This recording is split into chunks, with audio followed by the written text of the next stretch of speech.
A very good morning, guys. I am CS Kajal Wagh from Jnandeep Academy, Pune, and today we will be talking about the Hindu newspaper analysis dated 6 December 2024. Okay, let's start. The news that we will be covering today, the first one, we will be talking about the Hindi Sanskrit issue that has been going on in the parliament. Next, we will be talking about the International Court of Justice. Then we will be talking about Bhutan and India. How the bilateral ties are going on, and last we will be I will be giving you all an information about elephant menace that has been happening in Karnataka. Okay, so these are the four news that we are going to cover. Let's start with the first one. Uproar in House over Hindi Sanskrit names of new bills. Okay. Now, this has been going on. It's the third day that this uproar has been going on. There have been issues regarding the new bills that are being introduced, and the names of it is based on Sanskrit and Hindi, against which the opposition is not really happy with. So let's see the news in details. Okay, so the opposition MPs, they attacked the parliament, the ruling government in the parliament on the basis that they are trying for an Hindi imposition, that is unnecessarily or in a zabardasti way. They are trying to have a propaganda of spreading the Hindi language everywhere, and they are not meeting the constitutional requirements. This is what the opposition is saying. Now the ruling party, they said that Indian culture and legacy, this is just a reflection of it, and we are not violating any laws, we are not violating any constitution. Also, the name that the whole debate has been going on is Bharatiya Vayuyan Vidheyak. Okay, now what do you mean by this? This means Indian Aircraft Bill. So it is a bill regarding Indian aircraft which is called as Bharatiya Vayuyan Vidheyak. Okay, now this bill, this name Bharatiya Vayuyan Vidheyak. So this name is under controversy that the ruling government is spreading a lot of Hindi language, and this is what the opposition is saying.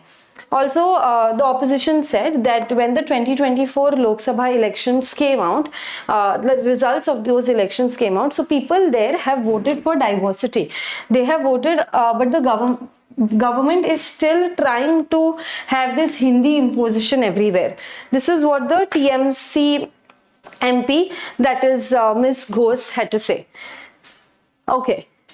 Now next, Civil Aviation Minister, which is Ram Mohan Naidu, he said that we are not violating any law, we are not violating any constitution. In fact, he said, I am a Telugu person. I am very proud of my upbringing. And even in Telugu, Bharat is Bharat. Vayu is also a Telugu word. So he said that Bharatiya Vayuyan Vidheyak is half Telugu, half Hindi. So it is like a mixture of few languages. So y'all cannot say that we are doing an Hindi imposition. This is what our minister had to say. Okay, now let's talk about how generally the bills are introduced in parliament. This is very important from polity point of view. So the first one we'll talk about is ordinary bill. Ordinary bill is any bill being introduced in the parliament. First of all, let me tell you, before a law, any particular thing is known as a bill. Bill later on becomes a law. How? By following the process that we are going to see now. Okay, so initially the draft is known as a bill, which later on, after the entire process, Lok Sabha, Rajya Sabha, President assent, it becomes a final document. Okay, now the first bill we'll be talking about is ordinary bill. Ordinary bill means bill related to any matter except for financial and constitutional matter. If it's a constitutional matter, it will be a constitutional amendment bill. If it's a financial matter, it will be a money bill. Other than that, everything falls in ordinary bills. Now, what is money bill? Again, anything that you're dealing with financial matters will come here. But there is a rule of money bill. Now, as we know, there are two houses in the parliament, Lok Sabha and Rajya Sabha. Okay. So, generally the bill can be introduced in any of the houses. But if we talk about money bill can only be introduced in Lok Sabha, and it must be passed by it. the Rajya Sabha of course can make recommendations on a money bill, but the Lok Sabha is not bound to accept it. It's not compulsory. The Lok Sabha can even reject it. It's okay. So, so the main authority for a money bill is Lok Sabha. So these are the three types of bills.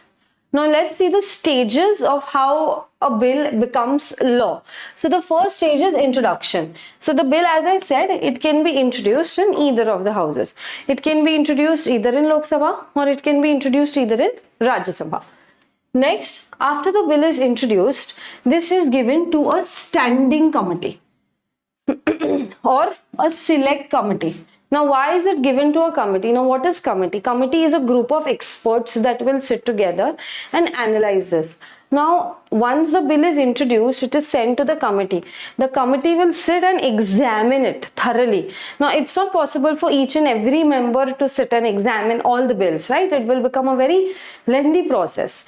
That is why standing committee or a select committee, they are set up, and these people are obviously from the people on the committee are from amongst the people of the parliament.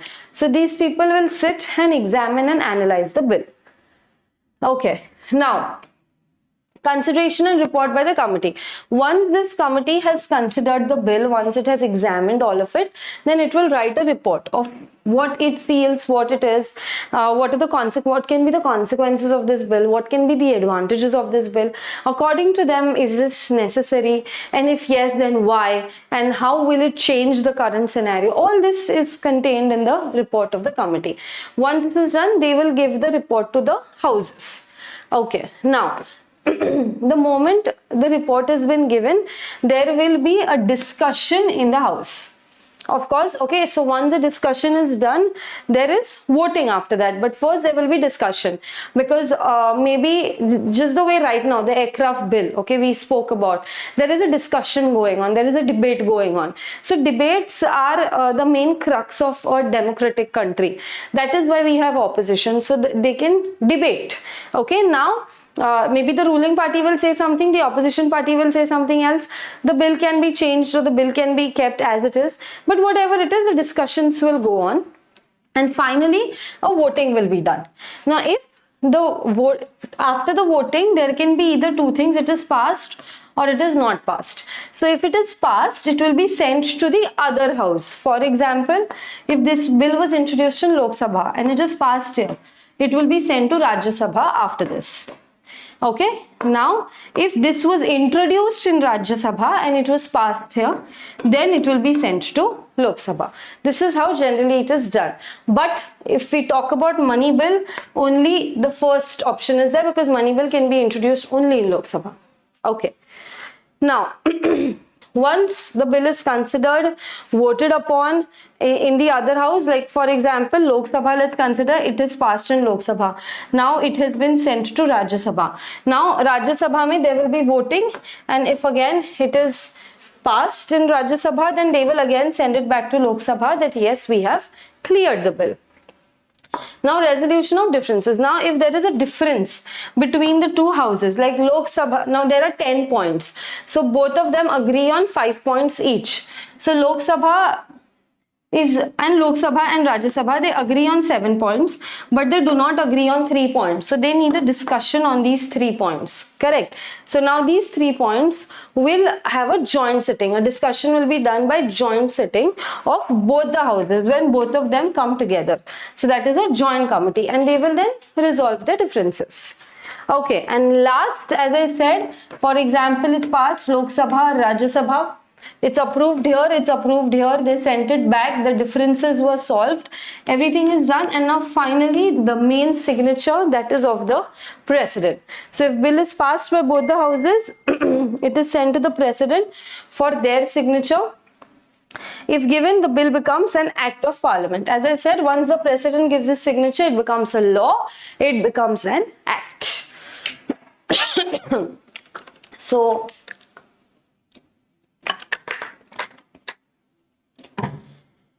these are the type of bill, and this was the process or stages of passing of the bill. Okay. Now let's talk about ICJ, that is International Court of Justice. ICJ has been into discussion of late.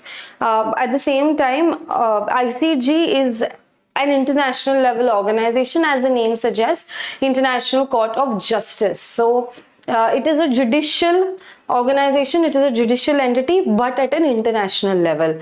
So there are few, I'll just give you all a homework related to ICJ. So we have one person who has been, since a long time we have applied to ICJ that we need him back into India.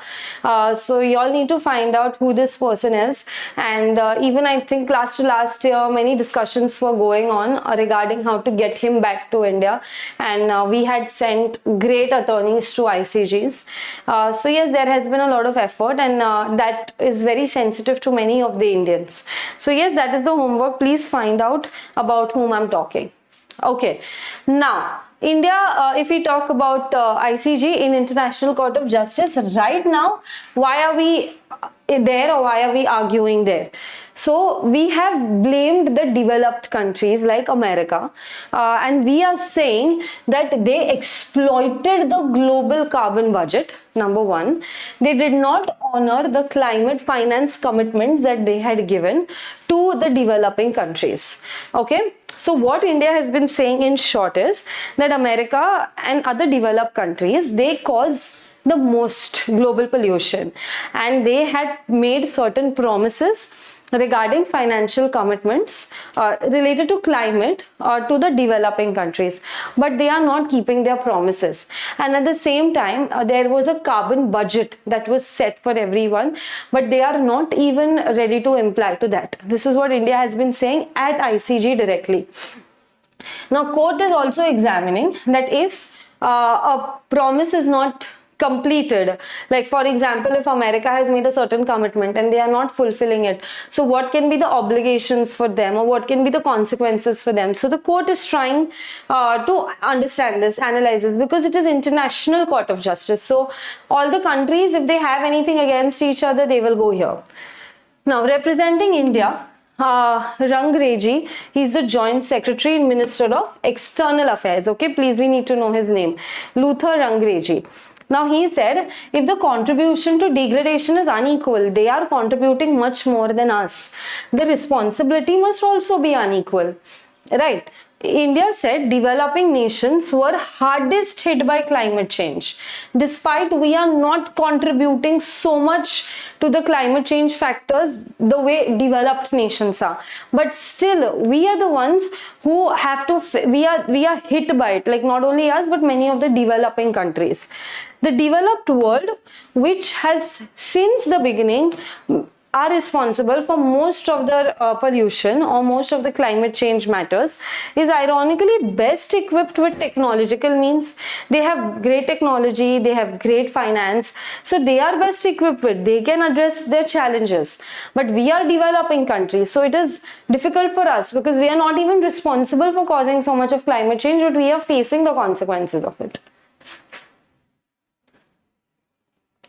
Now, there was this $100 billion pledge that was done in the Copenhagen COP in 2009. This was done by the developed countries, like they had promised to give this particular amount and doubling the contribution to adaptation fund. They said how much ever they contribute to the adaptation fund, they'll double it. But this has not yet been translated into actions. It called the new climate finance package for the Global South agreed at COP29 in Baku. Now, we have spoken a lot about COP29, the one that happened in Baku, okay? I think last week we spoke a lot about this. So, again, they said that there is an urgent needs of the developing countries. We are being hit by it. And now, finally, it's time that the developed countries start contributing the way they had promised. India also said that it's as per the Paris Agreement, we have committed certain climate, the certain factors that we will step back if they are causing climate change. We have committed that. But also it said we cannot overburden our citizens all the time. There is a limit on how much burden we can put on our citizens. We are talking about SDGs, Sustainable Development Goals. We are trying to follow every part and bit of it, but we cannot overburden our citizens so much, especially when we are seeing that the promise that was made of $100 billion, the promise that was made of funding in the adaptation fund, nothing has been made. So obviously we cannot just have a one-sided effort. This is what India says at ICG. Okay. Now let's talk about ICG. Now what is ICG? International Court of Justice. It is the world court. As I said, at the international level, it is the main judicial body. Okay, it is, of course, it belongs to UN, United Nations. Now, when was this established? 1945. It was established by UN Charter. It started its work the next year, that is 46. Now, where is the main seat? It is at Peace Palace in The Hague, Netherlands. Okay, like the main office or the main seat of, I have given in the photo, this is how International Court of Justice is. So the main seat, the main people that the hearing and everything that goes on is here. That is Hague, Netherlands. Peace Palace. Okay, the name also suggests the profession. Now, out of the 6 principal organs, there are 6 principal organs of the UN. Now again, you all can take that as homework. Which are the 6 principal organs of UN? Out of which one is ICG, and it is the only one that is situated, one that is not located in USA, New York. Okay. Now, the hearings of ICGs, they are always public because they feel that whatever is happening, let it happen in open. There is nothing to hide, and official languages are English and French. Now, also this acts as a dispute settlement body. Like if our country has a fight with another country, so either they or either us, we can approach the ICG, and this will try and settle things between 2 members. Now, this is known as the contentious case.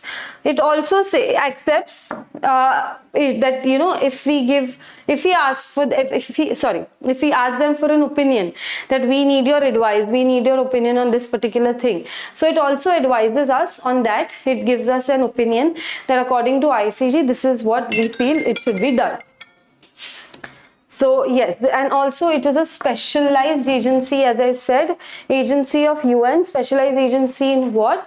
In maintaining peace, maintaining justice at an international level. Okay, now what is the composition of ICG? First of all, there are 15 judges. They are all from different countries. Okay, 15 judges, all from different countries. The reason of them being from different countries is to maintain balance. Now, they are elected to a 9-year term. It's done by when the General Assembly, they vote on these 15 people. They're elected for 9 years, and the judges, 1/3 of them retire every 3 years. Okay, so 1/3 will retire. So now, for example, let's consider there are 15 judges. Okay, out of which 1/3, that is 5 judges, will retire every 3 years. Now, once they retire, it doesn't mean that they are gone. They can be reappointed again. So they are eligible for re-election. Also, once elected, a member of the court, he cannot represent a particular government because he is expected to be neutral. Even if a case regarding his own country comes up, like for example, in these 15 judges, there is one judge from India. So now he needs to forget his biasness and partiality towards India. He needs to sit there on extremely neutral grounds. Okay, because at the end of the day, they are a judge. And if the country is seen, so obviously they will have a biasness towards that particular decision. So that should be avoided. Also, the ICG law, they allow a state that, a country that, you know, if a particular country's hearing is going on at the moment in the court, so they will allow them, if there are 15 judges, so if one of the judges belongs to this country, it's okay.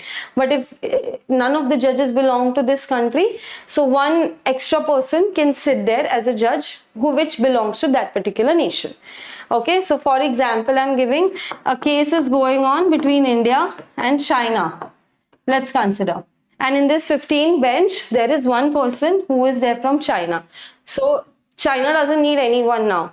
But India, if we feel, because this hearing is going on at ICG, so if we feel that we need to have one representative, we need to have one judge at least from our nation, especially when our case hearing is going on.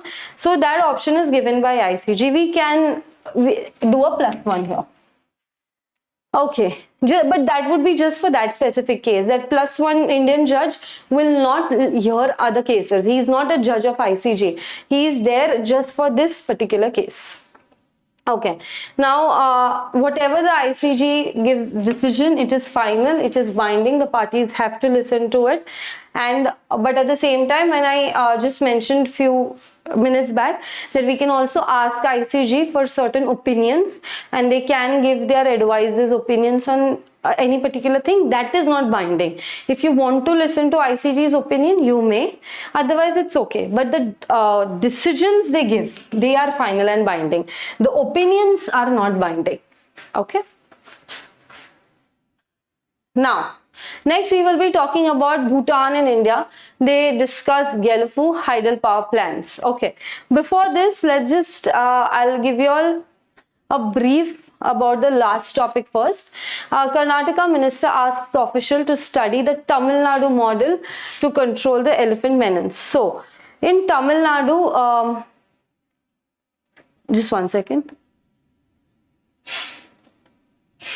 Yes, so in Tamil Nadu, there have been a lot of control about the elephant menace. Now, what is elephant menace? The damage that has been caused by the elephants. So there has been a good combination or a good, I would say, balance between wildlife and between the human life in Tamil Nadu. So now Karnataka is facing a lot of hardships, and that is why they are saying that now this we need to get inspired from what Tamil Nadu did, and we need to do the same thing. Okay, now what exactly happened in Karnataka? They have said that please study the Tamil Nadu model. Also, Karnataka, if we talk about, has the highest elephant population in the country. This is very important. You all need to remember. Free point of view. In India, which state has the highest population of elephants? That is Karnataka. There have been many incidents that, you know, the elephants have attacked humans. There have been raids in the agricultural fields. So this needs to be controlled. Now, right now, what are they doing to control this particular situation? They are having barricades, okay? But these barricades are very expensive. These barricades are putting a lot of burden on the state treasury. Also, and what kind of barricades are being used? The ones that can be used for railway tracks. So we are using railway tracks ka thing as a barricade, which it is very difficult to get so much supply also at the same time. This is what Mr. Khandar said. Also, he said that we need alternative measures. We cannot have this for a very long time. Like, we cannot use the railway barricades for a very long time. Currently also, right now we are trying to install these railway barriers and reduce the menace of elephants. It is successful up to an extent, but every kilometer is causing us 1.5 CR expenses, which is too much, guys. Every kilometer, imagine 1.5 CR. Also, they said we cannot all the time procure railway tracks and use it as barricade, because itna manufacturing doesn't happen so fast. Also, if we talk about Tamil Nadu, what exactly they do in Tamil Nadu? They use the steel rope fences. The fences, the border line is made by steel, and that is involved as a barrier. That costs rupees 45 lakh per kilometer. Okay, so right now Karnataka mein it's 1.5 CR per kilometer. So iska 1/3 Tamil Nadu is using, like just 45 lakhs per kilometer. So this is what Karnataka says we need to learn from Tamil. Right till now, we have 312 kilometers of railway barricades that have been installed. The minister also said that we need to talk about the loss of life, loss of humans that have been caused. We need to talk about the loss of crops that has been caused. Okay, and after that only we'll go for the installation of the barricades, further barricades. So this is what has been happening. Now, this is one of the slide where you will see the elephant reserves of India. Is it important? Do you all need to be aware of this? 100%. Every single elephant reserve, you all need to be aware. It's not very difficult for you all to learn this. So even if every day you do 2 to 3 reserves, within 10 days maximum, you'll be done with all of them. Okay, so what all you all need to know? You all need to know about the state, which state this particular reserve is. Okay, and then and also you all need to know the placement of it on mapping.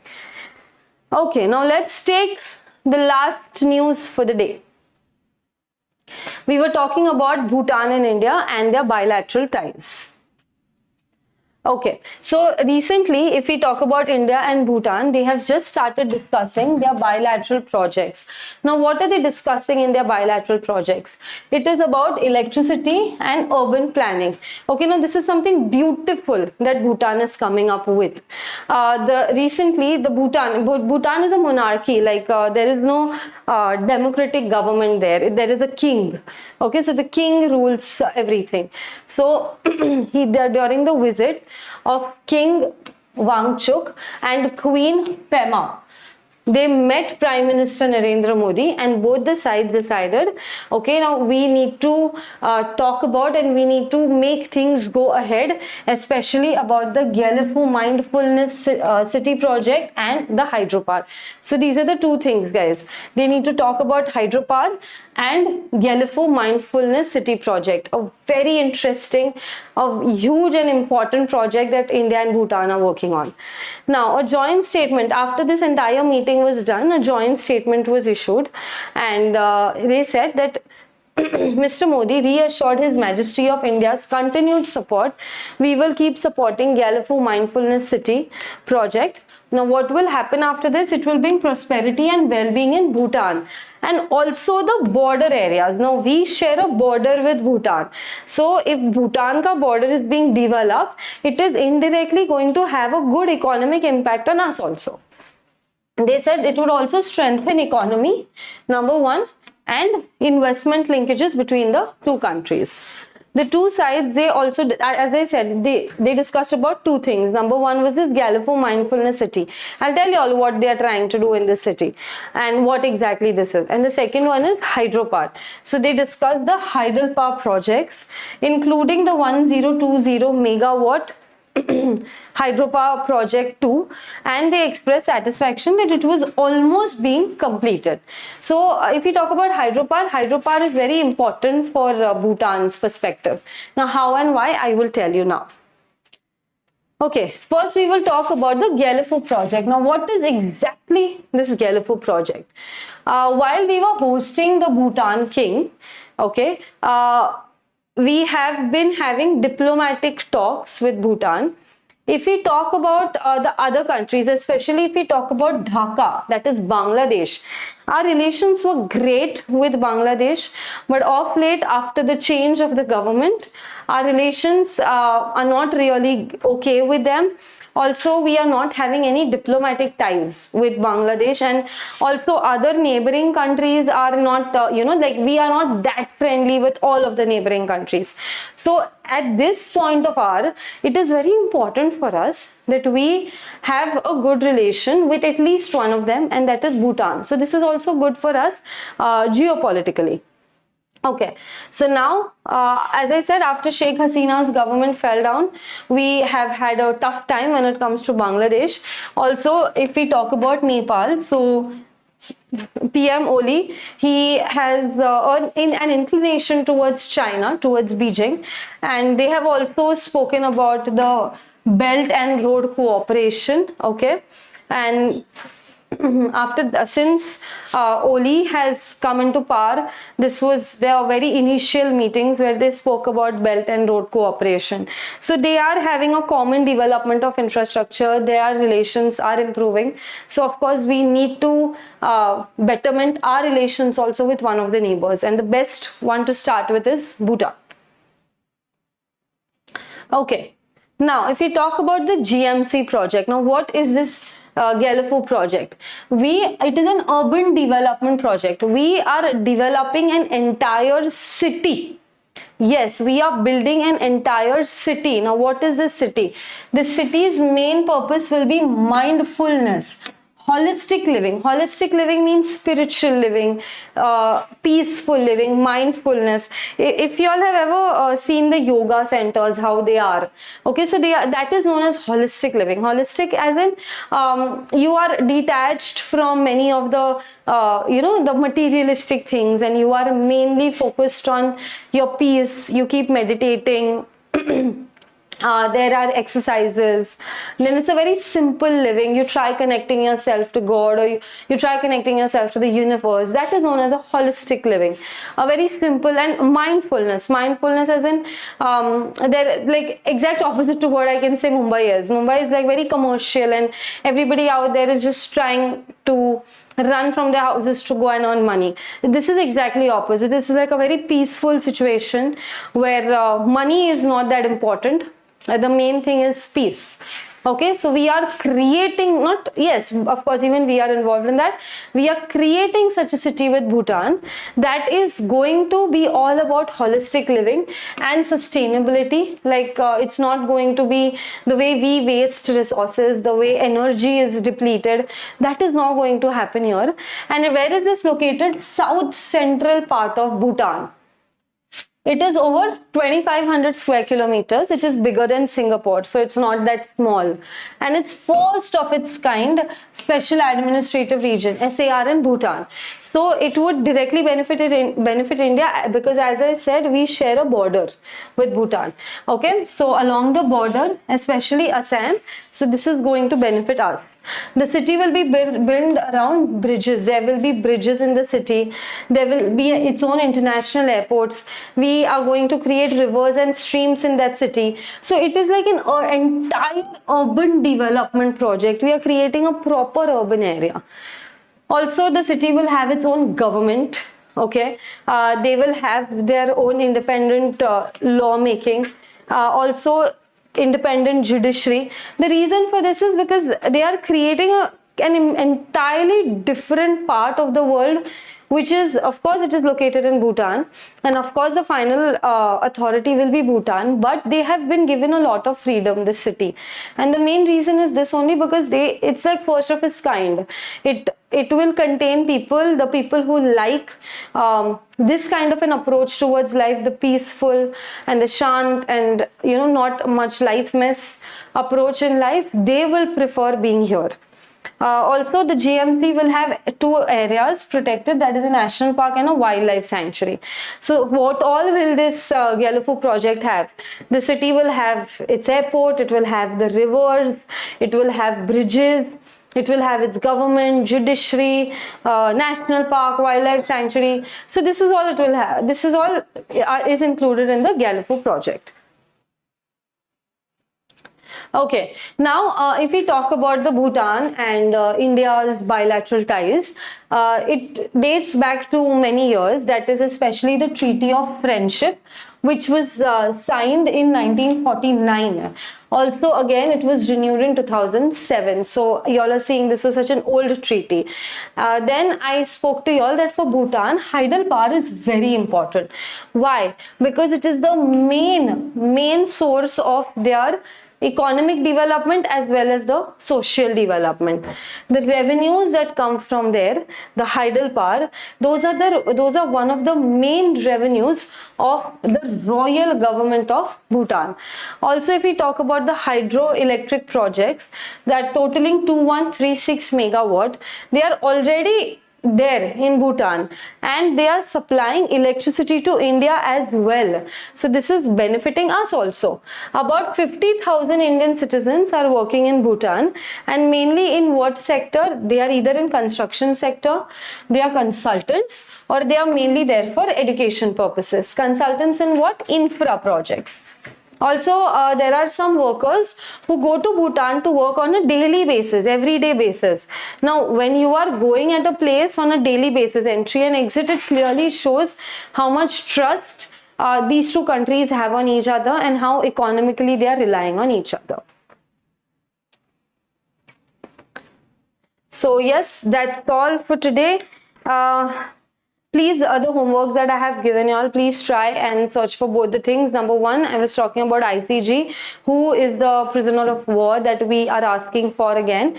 And next, I asked y'all to talk about the 6 organs of UN. Okay, so that's it, guys. We'll stop for the day, and I will see you all tomorrow, same time. Thank you.